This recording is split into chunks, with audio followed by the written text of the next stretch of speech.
Well, a very good evening to all of our viewers. Thank you so much for joining us on India Business Hour. I'm Ashmit Kumar. Kritika Saxena joins us from our Mumbai studios. Hi, Kritika. Hi, Ashmit. First up, let's talk about the market action of the day. What a day for the bulls. And it was a day after global cues caused jitters on the last day. The Indian markets nonetheless recovered handsomely today. So both Sensex and Nifty ended the day 1% higher.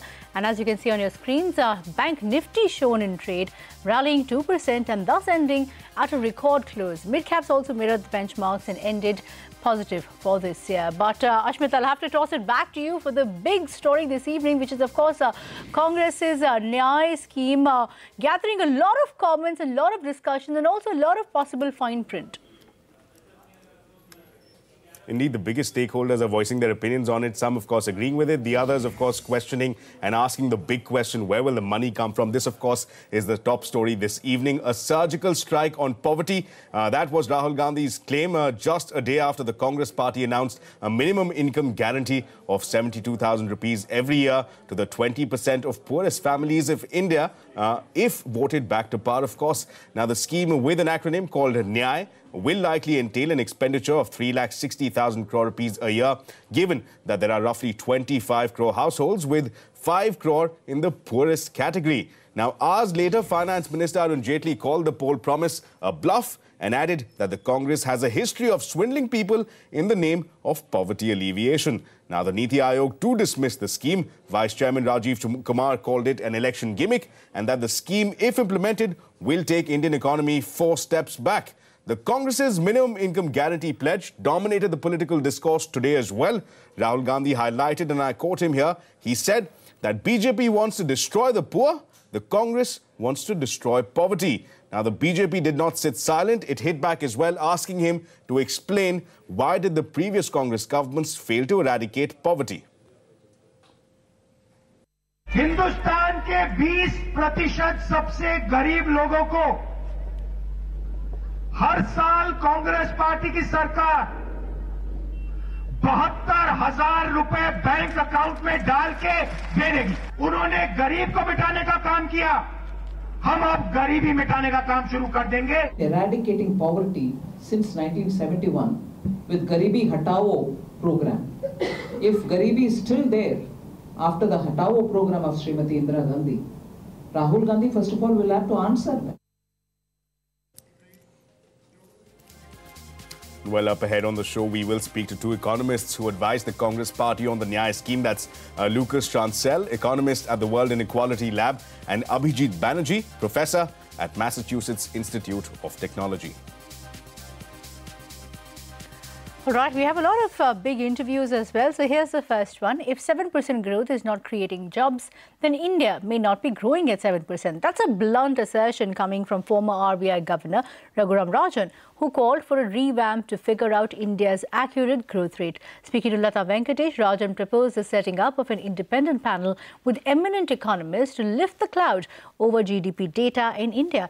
Lata, in fact, also asked Rajan if he was approached by any political parties to be the finance minister. Now, Rajan did not issue an outright denial, but he did call the question premature. In fact, Rajan even listed out his top priorities if he was to become the finance minister. Take a look. I expected in your book that you will discuss about the central bank because both in the United States and in India, there have been attacks on the central bank. Do you worry about that institution in particular?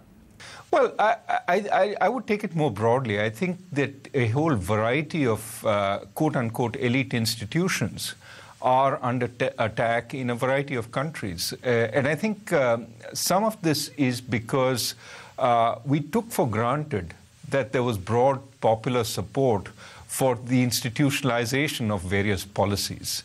And of course, when a large fraction of the population feels left out, when they elect their champions back into power, those champions essentially take it upon themselves to attack the elite. I mean, in India, it goes to the point of attacking the Loitans Delhi, as it's sometimes called. In the US, it is about attacking the elite in Washington or New York. And what we don't often capture as much is that some of these institutions have tremendous value. in protecting a government from its worser instincts. And to that extent, these institutions have come up over time. They have a purpose. What the populist movement is questioning is the importance of these institutions and what they do, and also somewhat mistakenly saying that the will of the people should override these institutions. Well, the will of the people created these institutions in the first place to protect the state and the nation from the worser instincts of the will of the people, which sometimes exhibits itself. And so to that extent, these institutions need to once again build clarity of why they are, what their purpose is, and why what they do is in the best interests of the nation. This means they can't sort of hide in a corner. They have to keep coming out and explaining what they do, and that's a dangerous process because you're competing with a politician on the same stage, and politicians don't like that. Okay, I can see a personal angle over there. But, you know, exactly, I want to pin you down to the central bank because we have seen, you know, people trying to grab the central bank's capital. And, of course, even a governor has resigned because of clashes with the government. So, you know, more specifically, do you think that an institution like the central bank in India can be in danger? I mean, we repeatedly hear statements like no institution is above the country. So do you think... Look, well, I think that statement is right, but also wrong in intent. The statement is right that no institution is above the country. At the same time, that doesn't necessarily mean that the elected representatives of the people at all times have absolute power and domain over every institution in the country. This is the whole idea of checks and balances, that institutions act as checks and balances over the unbridled power of the representatives of the people. This is, in a sense, the essential nature of our country itself. Through various Supreme Court rulings, this has been established. So I think that some of the people making these statements don't quite understand what a constitutional democracy is about. You are not still answering my question. Are you worried about the independence of the Reserve Bank of India? I don't, in the longer context, no, I don't think so. I think that the Reserve Bank has plenty of good qualities, and whatever government is in power will recognize that it needs a strong Reserve Bank. So longer term, no, I think we have ups and downs. But really, if you got a shot at being finance minister or policy maker, what would your top 3 policies be? Well, I think there are short-term issues. You know, a number of economists, of which I was one, have put together a set of policy ideas, and they're out there for anybody to read. They're coming out in a book. But let me say very quickly that certainly I would focus on short-term actions that could put a lot of projects back on track that are still stuck, clean up the banks as quickly as possible and set them back on credit growth, some of which is happening.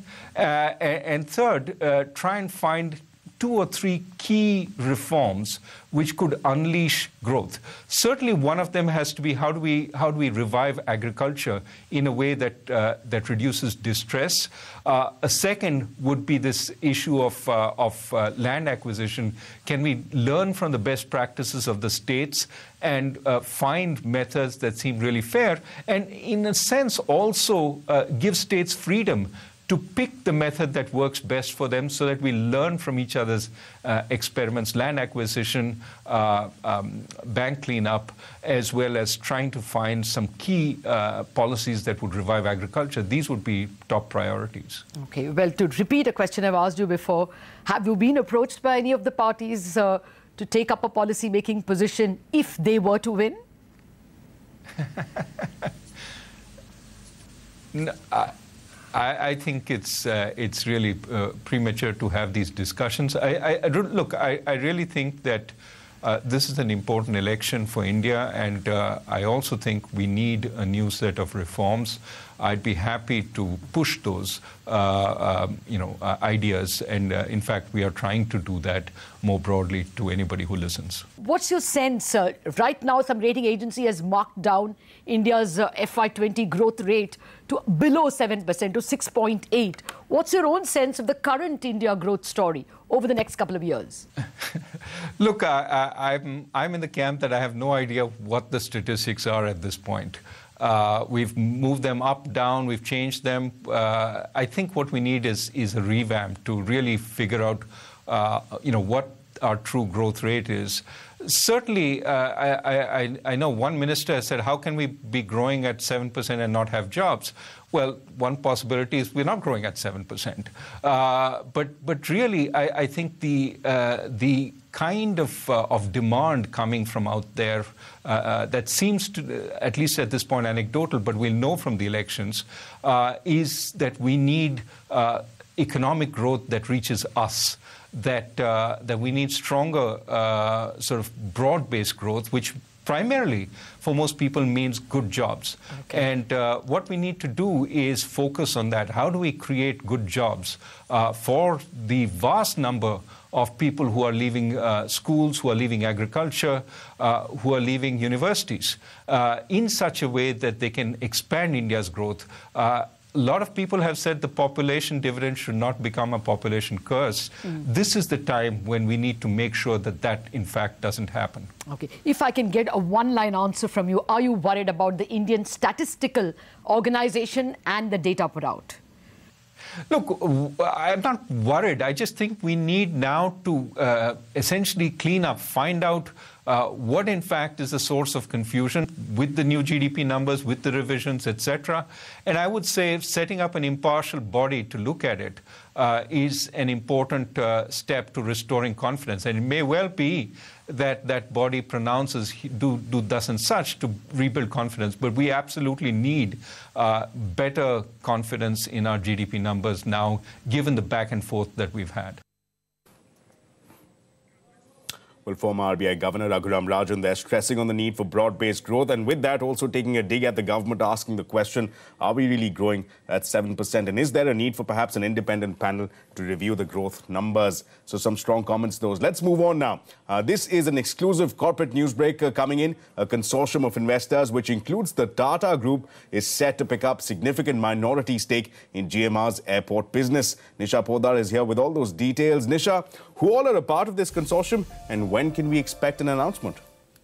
Thanks for that. Yes, it's a big development coming in the infrastructure space. Sources with direct knowledge share with CNBC-TV18 that GMR Airports is the company which is going to see a huge investment coming in. So Singapore-based investor GIC-led consortium is likely to put in about 8,000 odd crore rupees for 40% stake in GMR's airport business. Now, very important point to note here is that it's not just the financial investors. A strategic has also made an entry to this consortium, and this is coming in from a big house like the Tata Group. So a Tata Group infrastructure entity is going to take a minor stake in single digits as part of this consortium, and the third partner is SSG Capital.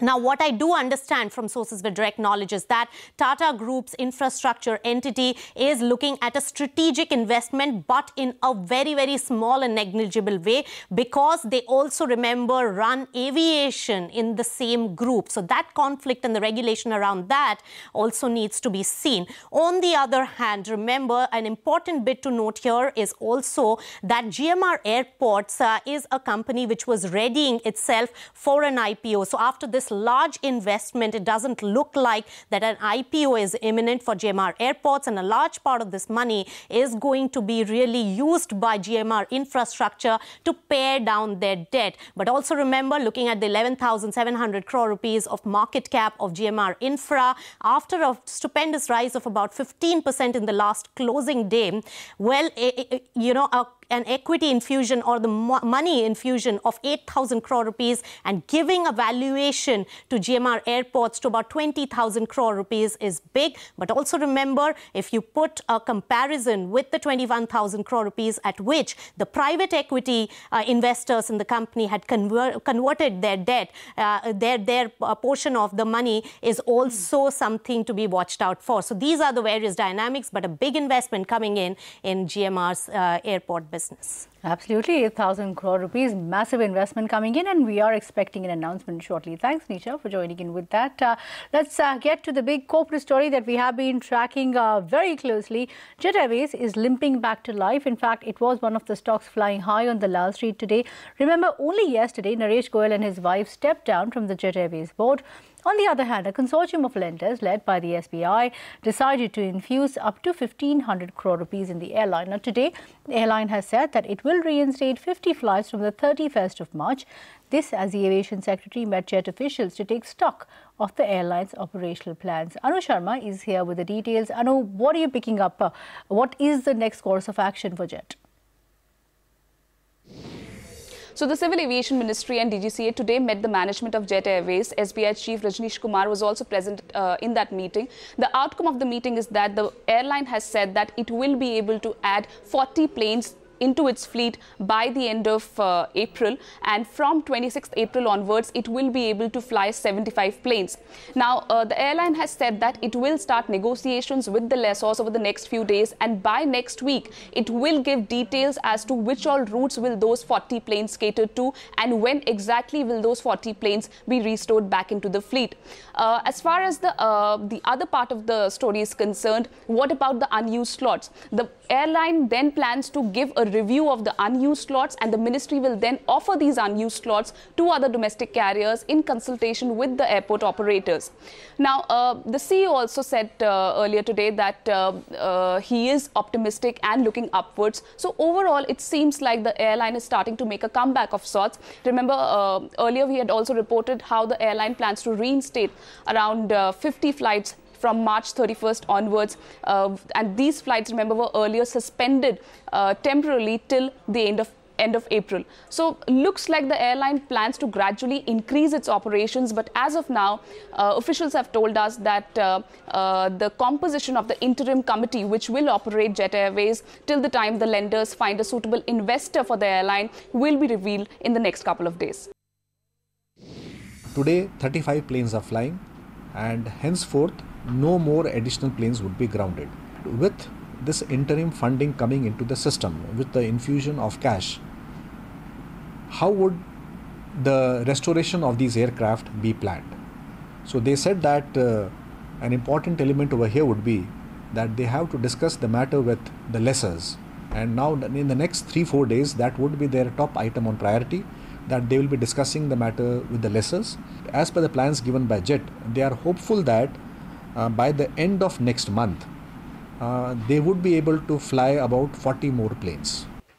All right, as expected, the 1,500 crore rupee has brought in a new lease of life for Jet Airways. So good news as far as that is concerned. But as lenders take over Jet, liquor baron Vijay Mallya, whose defunct Kingfisher Airline went down in 2012 after facing a severe financial crisis, has hit out on Twitter about this. In a series of tweets referring to bankers, Mallya welcomed Jet's bailout plan, but further said, and I'm quoting now, "Wish the same was done for Kingfisher," accusing the government of double standards. Mallya said, and I'm quoting again, "I invested over 4,000 crore rupees into Kingfisher Airlines to save the company and its employees, not recognized and instead slammed in every possible way. The same PSU banks let India's finest airline with the best employees in connectivity fail ruthlessly. Double standards under NDA," end of quote. Now, Mallya also reiterated his offer to pay off dues. He tweeted, and I'm quoting again, "I repeat once again that I have placed liquid assets before the Honorable Karnataka High Court to pay off the PSU banks and all other creditors. Why do the banks not take my money? It will help them to save Jet Airways if nothing else," end of quote. Well, sharp comments those coming in from Vijay Mallya. Let's shift focus now to the other contentious issue, the latest in the Mindtree takeover tussle. We told you first, and it's official now. The Mindtree board has formed a panel of independent directors to evaluate the unsolicited offer from L&T. Nisha is with us once again. Nisha, tell us more on the role of these independent directors. What's next in the deal, and what has been decided by the Mindtree board? So first of all, the board meeting concluded with two important decisions coming out. First, the buyback is something they are not going through with. And this is a big decision taken, which we had reported also because L&T and VG Siddhartha had struck a deal which meant that any capital structure change after a public announcement of an open offer cannot be done without restrictive, stringent rules and regulations of 75% approval by the shareholders. So therefore, that has been stalled at the moment, but it does not mean that Mindtree will not go ahead with a buyback in the future. As far as independent directors committee is concerned, corporate governance rules and keeping at high standards of that, the company has formed this particular panel, which will be recommending to the board as well as to the shareholders on the L&T offer. Now, way forward for this particular transaction are three important timelines. First of all, 14th May is the date for the launch of the open offer by L&T, as has been announced, subject to the CCI approval. Ahead of that, by 10th of May, as per the regulations, the Independent Directors Committee will have to submit their recommendations so that the shareholders can really find their way and deliberate upon this open offer and whether or not participate. On the other hand, remember, if there is a counter offer coming in, especially given the fact that the promoters of Mindtree are not in tune, in sync with this particular takeover, they can really give a counter offer by middle of April. Right, Nisha. Right, Nisha, thanks so much for all those details. Meanwhile, we spoke to the company's MD and CEO, Rosto Ravanan, yesterday. He said that the independent directors are aligned with the management's approach. With respect to the independent directors, they are completely aligned with our approach. The board as a whole has endorsed the stand that we have taken and all the steps that we have taken. The independent directors have a statutory obligation, so they will fulfill that obligation as and when that appropriate time comes. But the entire leadership team and the entire board is completely aligned with this approach. So any reports that indicate any kind of differences within the board is completely, totally false. All right, that's of course a developing story, but let's revisit our top story. It's a surgical strike on poverty. That was Rahul Gandhi's claim just a day after the Congress party announced a minimum income guarantee of 72,000 rupees every year to the 20% of poorest families in India if voted to power. Now, Lata Venkatesh caught up with some top economists to discuss the Congress's proposal and the challenges it may face. Here's that interaction.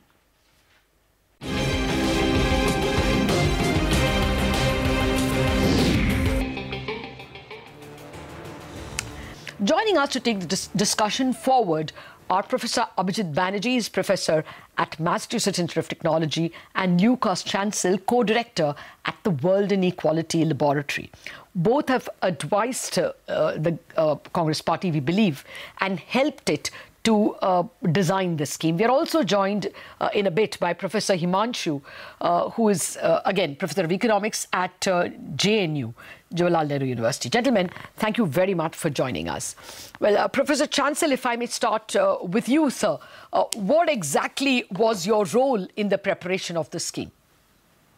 Right, thank you very much for the invitation. And I should clarify first that I was clearly not directly involved in the preparation of the scheme. We exchanged with Abhijit Banerjee, who was, from what I know, more closely related to the discussions with the Congress. However, as independent researchers, as a group of international researchers, we have done scenarios and evaluations of different ways that could be used in order to implement this minimum income.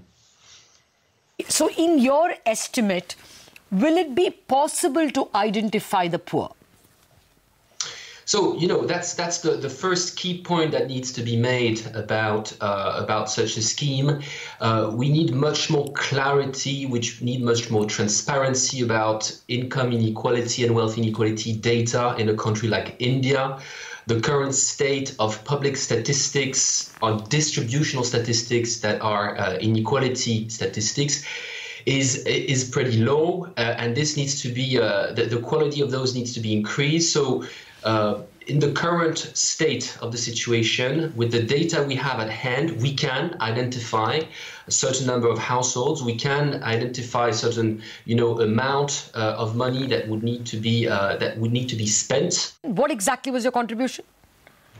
So, as I said, what we do as independent researchers is we did a series of analysis, and in our analysis, what was done is the evaluation of a top-up scheme, which apparently is not the direction that is taken by the government, but in my sense, it's still important for the Indian public, for Indian citizens, to have in mind different options that could be on the table. And this is an election campaign, so proposals can still evolve, they can still change in the coming weeks. So what is a top-up? A top-up is basically the government would add to a current level of income up to a certain threshold, so that all households below a certain threshold would all of them earn at least this threshold.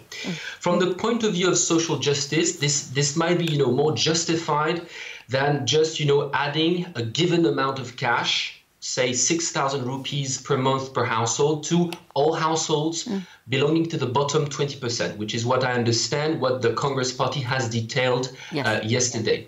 Now, from a practical policy point of view, the Congress proposal of yesterday may be more easy to implement because a top-up scheme is more complicated. But what we estimated is a top-up scheme, and basically what we have in our estimation in a top-up scheme of 72,000 rupees per household per year. Basically, this would cost about 1.3% of GDP. So 1.3% of GDP and 2.9 trillion rupees. And how many households would benefit from this? So it would be about 33% of households. So 33% of the population would benefit from such a scheme. Okay. Well, actually, the party at the moment believes that it will try only 20% initially. Maybe 33 will be a later goal. I have Professor Himanshu also waiting by. He teaches economics at JNU in Delhi and is an expert on poverty studies. So, Professor Himanshu, let me just bring you in here. Since you have done these studies, are the poorest identifiable, according to you? So that's actually really the problem. I mean, we really have no mechanism of identifying the bottom 20% of the population. If you remember, the previous history of the BPL census that we had turned out to be a complete disaster, and the Supreme Court had to intervene and get rid of it, and that is how we have the SECC. It is really difficult to get 20% bottom population. But more than that, not just identifying the 20% bottom population, but also trying to measure as to what is the deficit which will be topped up is going to be another nightmare. I mean, it's not just the implementation issue, it's also the conceptual issue. And I really don't know, what kind of a mechanism they have of figuring out the actual income of the households. They've never ever done an income survey in that sense. And in many cases, for example, in agriculture or in other places where income is not a regular stream and it is open to fluctuations, I really feel that it will be a big implementation challenge. What's your sense? If you just start using all your fiscal surplus simply as an income transfer, then there's very little left to build roads or railway lines, which will actually create jobs and public goods. Are leading off rather wrongly?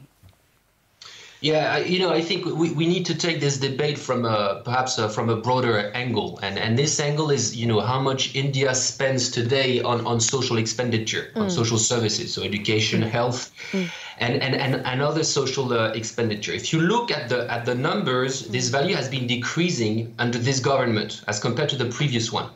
On average, it was 6.8% of GDP per year, right, spent on social services. With the previous government, and under the current government, it's 6.3%. This is a very low number. If you compare this to other emerging countries, it might be a bit lower in India, and if you compare this to rich countries, it's much lower. The value would be around 30% in rich countries. So there is a need to increase the value of social expenditure. Why? As you say, this can contribute. If you invest in hospitals, and if you invest in better school or in high, university level education, this can create jobs. But this also creates a much more trained, healthier workforce, and this is essential to have high and sustained growth rates in your economy. Now, if you say, okay, but we cannot increase the level of taxes in order to finance that, you can't do anything. And basically, I think, this election is the good moment to ask the question of how to finance additional social expenditure. Okay. How do you finance additional social expenditure? Well, you need to implement more taxes. And again, if you compare in an international perspective, the amount of taxes collected by India is relatively low. Okay. So if you want, so it's relatively low. Now, there are different ways, to implement taxes. You can do flat taxes, so taxes on consumption, which will weigh on everybody and actually on the poor even more than the rich. But you can also do what many rich countries have been doing for many years. These are progressive taxes. Progressive taxes are taxes which weigh more proportionally on the rich, on those who have benefited from high growth over the past decades. And there's also money in there. This is also a mean to tackle inequality. And I think this debate on the size of the envelope of what is to be redistributed, that really needs to be open. Otherwise, we will always be in this discussion about how much is there left, and there's very little left, actually. So in my sense, to conclude, I think a minimum income guarantee is potentially a good idea. It's not a silver bullet, but if you look at Nordic countries in Europe, for instance, or Western countries in Europe, there are minimum income guarantees under conditions. And this is important to not let people fall into poverty. But this is also coupled with strong investments in social services, good quality education, good quality health. And these cannot go, and one cannot go at the expense of the other. No, I take your point that India is spending much less on social services. Just a couple of arguments against it has been that the quality of government schools is so terrible that maybe it's a good idea to just give the poor money. But separately, my last question to you is that, there are other things that India needs. India needs more roads. India needs more railway tracks. It needs electricity to be reached to every home. Is there not a fear that in this zest to transfer incomes, parties are going to spend even less on giving these basic amenities? And of course, the allied problem of spending more fiscal deficit and therefore higher cost of money. Again, it depends how much taxes you raise. In this new paper, we make a proposal, which I think needs to be debated in the context of this election. What about a progressive tax on the top 0.1% wealth owners in India? This would yield, under very simple assumptions, and these needs to be refined, but under very simple assumptions, this will yield about 1.2% of GDP. And I think, there are additional ways to fund these measures. And again, if you think in terms of, so it's either a hospital or a road, it will be really high to reach this ambition of making India an emerging superpower today and in the coming years. Point taken, Professor Chancel. Professor Banerjee, first of all, I believe that you were involved in advising the Congress party. What exactly was the role you played? I think advising is overstating it. I think I was involved in providing them with numbers, and maybe telling them where to look up the numbers. I think there wasn't, advising would be, I think, clearly overstating the role I played. Fair point, sir. If you can tell us, it is in the numbers issue that there is maximum problem.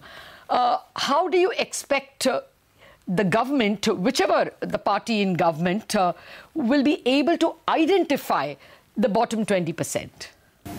It's an excellent question. They have, to give them credit, they have worried about this a lot. I think the basic idea that I think makes sense to me is that they were going to use the socioeconomic census, which was exactly designed to do something like this, and then wasn't used so much because the government changed.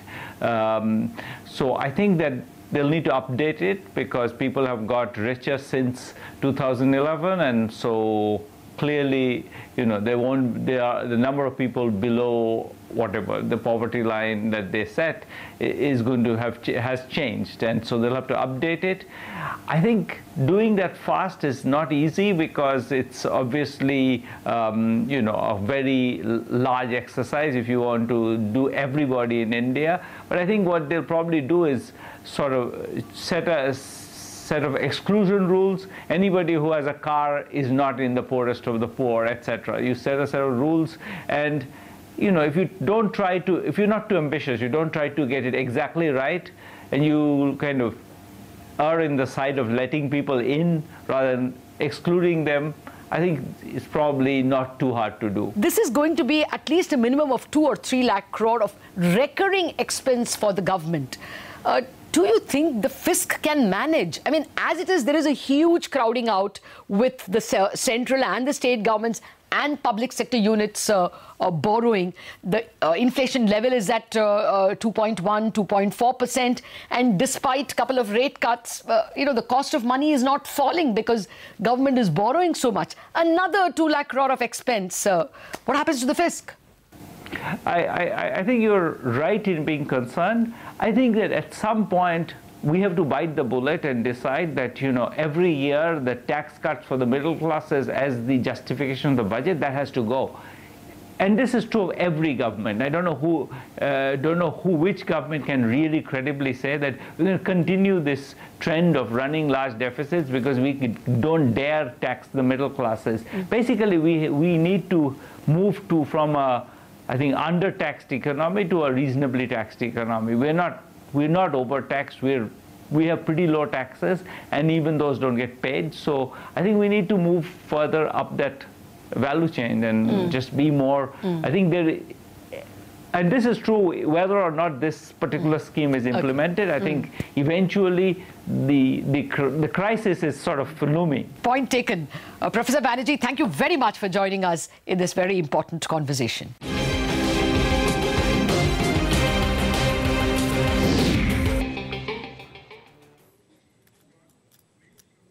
Well, 2 leading economists there seeking to answer that question as to where will the money come from as far as Nyaya is concerned. With that, let's shift our focus now. It's yet another proud moment for the CNBC-TV18 family. Our managing editor, Shireen Bhan, is the 3rd most influential woman in Indian media, marketing and advertising, according to Impact magazine. This list of the 50 most influential women of 2019 was released in Mumbai this evening.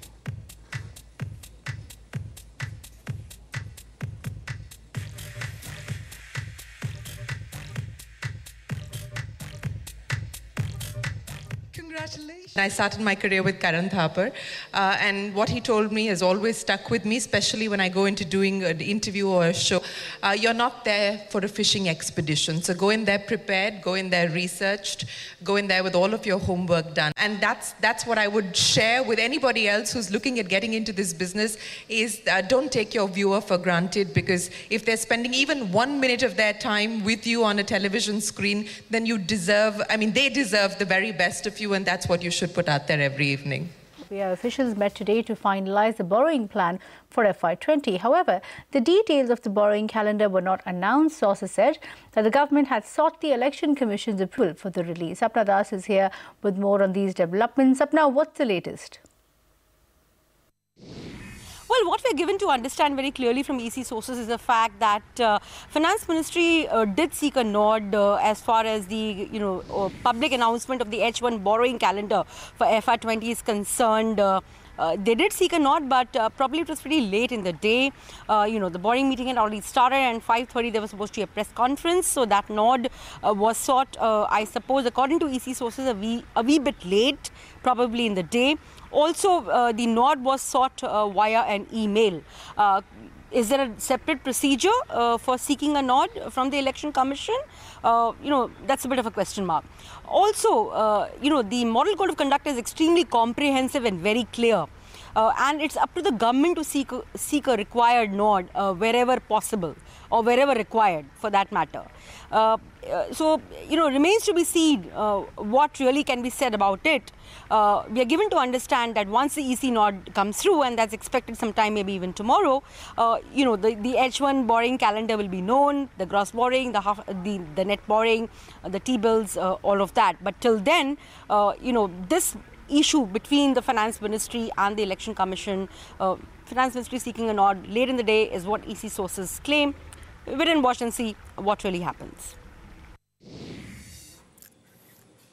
Right, Sapna, thanks a lot for that. Now, India is all set to vote in just 15 days away now, and campaigning is hitting a fever pitch. The BJP released its 10th list of 39 candidates for the elections. Union Minister Maneka Gandhi and her son Arun Gandhi have swapped their seats. While Maneka will be contesting from Varun's Sultanpur seat, Varun will be picking up the reins of Maneka's seat.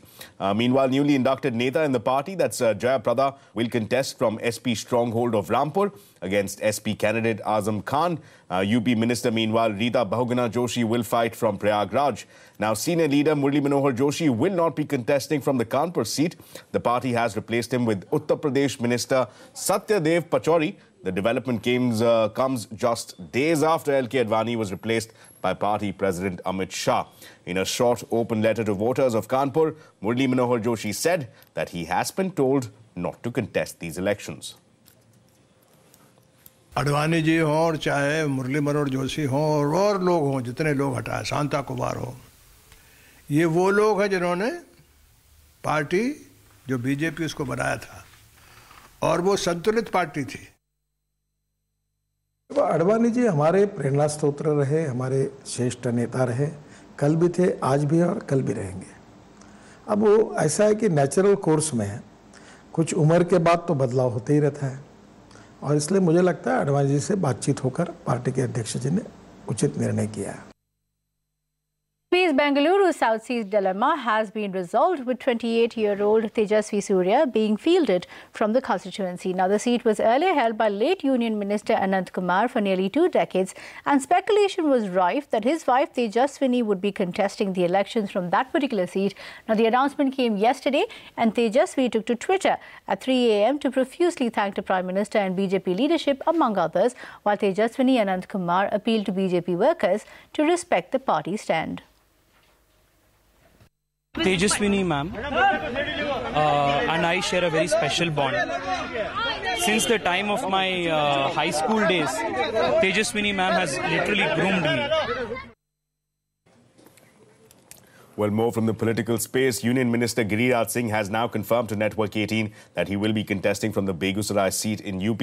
Earlier, the Union Minister had expressed discontent with the BJP leadership in Bihar for changing his seat from Nevada to Begusarai without consulting him. The sitting MP from Nevada had also hinted that he may not represent Begusarai, as the move by the BJP hurt his self-respect. And let's not forget that he will be up against none other than the student from JNU, Kanhaiya Kumar, who is facing sedition charges. Kanhaiya Kumar has been fielded by the CPI from Begusarai as well. A group of BJP workers, allegedly supporters of Rajya Sabha MP R.K. Sinha, raised slogans against BJP candidate from Patna Sahib, Ravi Shankar Prasad, outside the Patna airport today. R.K. Sinha was considered as one of the top contenders for the Patna Sahib Lok Sabha seat. The BJP, however, chose to field Prasad.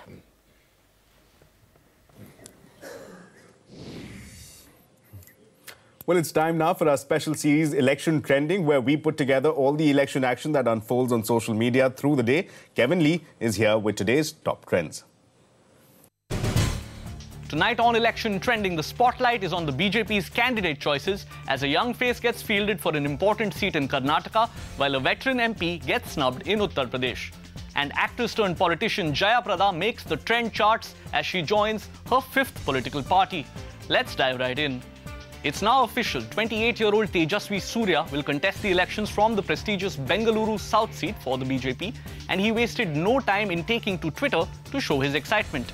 At 3 this morning, Surya unleashed a 12-tweet-long thread expressing his excitement on being chosen while thanking so many people that you'd be forgiven for thinking he had won an Oscar.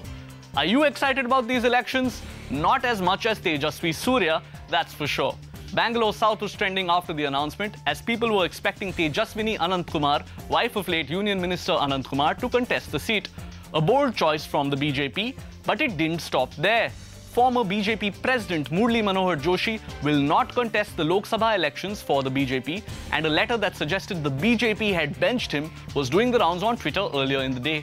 Remember, Joshi had given up his Varanasi seat for Narendra Modi in 2014 and contested from Kanpur instead. That's gotta hurt. Actress turned politician Jaya Prada was trending as well after joining the BJP, her fifth political party in a 25-year-long career. Of the many memes that were doing the rounds, this one is our favorite. The BJP really needs to get to work on recruiting Rekha to complete the Nirma family. On a more serious note though, looks like we're well in the thick of election season with important constituencies and candidates taking up a lot of real estate on the social media trend charts.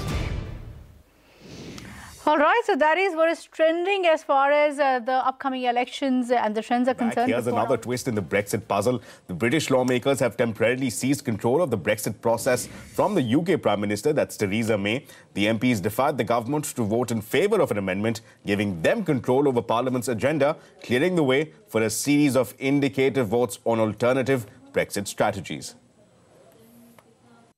Well, let's get to Tech Corner now. There are new apps in Apple's Galaxy. The world's numero uno tech company has finally ventured into the premium subscription-based services space, and in a big way. So from news to content, from video games to credit cards, lots on the anvil. But a quick disclaimer, the new services will only be available in America for some time. Megha Vishnath is here to tell us the top 5 announcements made at the Apple event.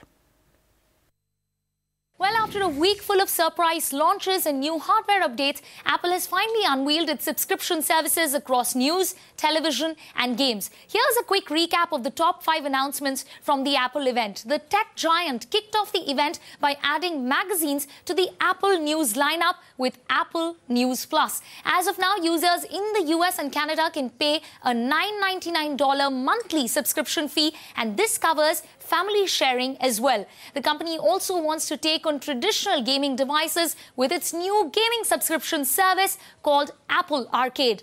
The new Apple TV update will now include a focus on channels like HBO, CBS, and users pay per channel instead of subscribing for large package deals for traditional cable companies. Now, the big highlight, this was the star of the show quite literally. This is Apple TV's Plus package for original programming. This on-demand service will be available with online and offline viewing, and the talent working on content includes Oprah Winfrey, Steven Spielberg, Jennifer Aniston, Reese Witherspoon, just to name a few. And finally, let's talk about Apple Card, what could possibly disrupt the credit card space as we know it. Users can apply directly on their iPhone for their Apple Card, and once approved, the card will be stored on your wallet app. To ensure high security, the card generates new security codes each time you make a purchase. So there is no credit card number, no CVV or an expiry date. The Apple Card currently is backed by Goldman Sachs and MasterCard,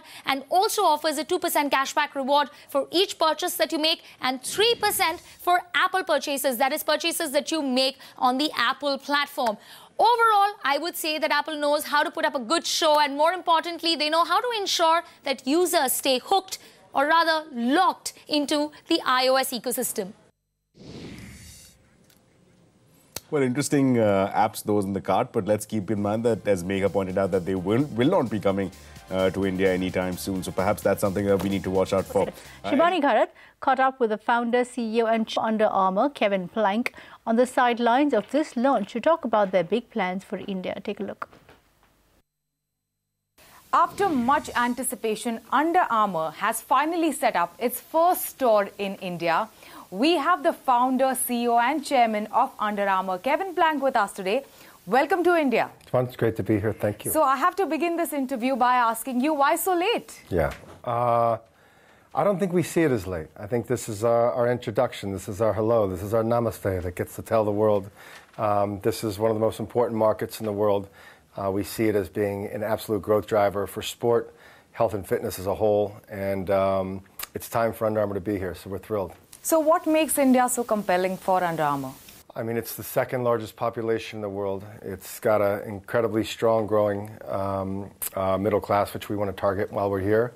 And I think just the understanding of culture. I don't know if you can be a global player if you're not in India, if you don't have an understanding of what it means, is that there's just such a powerful presence. And we think that there's our commitment to sport and what that means is something that we think we can really help make a difference and really be an impactful player here in building on a lot of the momentum that the market, that the country, that the culture already has, that we can embrace and make us a stronger brand for other places that we do business in the world as well. Okay, so you were already present in the country through e-commerce websites such as Amazon. What made you set up your first brick-and-mortar store in March 2019 this year? Well, so we'll be cutting the ribbon with Michael Phelps later today. And I think what that means for us is the mantra of this brand is that it's a can-do culture. It's a can-do attitude that just is Under Armour. It's about finding a way. It's about perseverance. It's about resilience. And it's the time for us to make sure that we have the physical manifestation of the brand. It's one thing to get a digital presence, and that's incredibly important. Will continue to be. And Myntra and Amazon have been great partners for us. But we want people to have the opportunity to walk in and to feel our brand, and to see it and to experience it too. And so we'll open a store today, and by the end of the year, we'll have about 10 stores in the country. So tell us about the big India plans. You just said 10 stores in the country. What all cities will have Under Armour stores, and what is the kind of investment that we are looking at? So we'll be here in Delhi and into Mumbai, and we'll be about 6 regional markets that we'll have around the country. But as we do that, the presence will be much bigger than that, too. It's going to be participating with local activities. Again, when we say driving sport, is that we really want to drive a sport culture here. Well, with that, it's a wrap on this edition of India Business Hour Plus. Thank you so much for watching. Have a good night.